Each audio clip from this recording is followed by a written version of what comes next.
بسم اللہ الرحمن الرحیم۔ اور اللہ پاک کے اس فرمان کے تشریح کہ نیکی یہی نہیں ہے کہ تم نماز میں اپنا منہ پورا رب یا بیچم کی طرف کر لو، بلکہ اصلی نیکی تو اس انسان کی ہے جو اللہ کی ذات و صفات پر یقین رکھے اور قیامت کو برحق مانے اور فرشتوں کے وجود پر ایمان لائے اور آسمان سے نازل ہونے والی کتاب کو سچا تسلیم کرے، اور جس قدر نبی رسول اللہ صلی اللہ علیہ وسلم دنیا میں تشریف لائے ان کو سچا تسلیم کرے۔ اور وہ شخص مال دیتا ہے اللہ کی محبت میں اپنے حاجت مند رشتہ داروں کو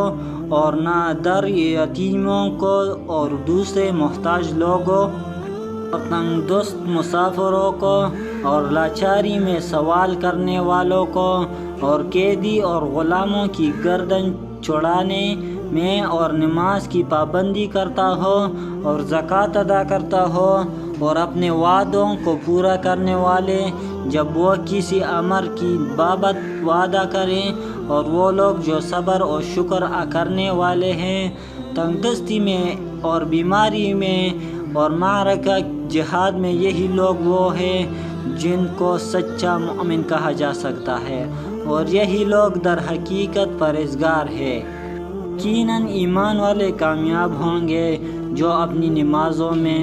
خشوع خضوع کرنے والے ہیں اور جو لغو باتوں سے برکنار رہنے والے ہیں، اور وہ جو زکوٰۃ سے پاکیزگی حاصل کرنے والے ہیں، اور جو اپنی شرمگاہوں کی حفاظت کرنے والے ہیں، سوائے اپنی بیویوں اور لونڈیوں سے، کیونکہ ان کے ساتھ صحبت کرنے میں ان پر کوئی الزام نہیں۔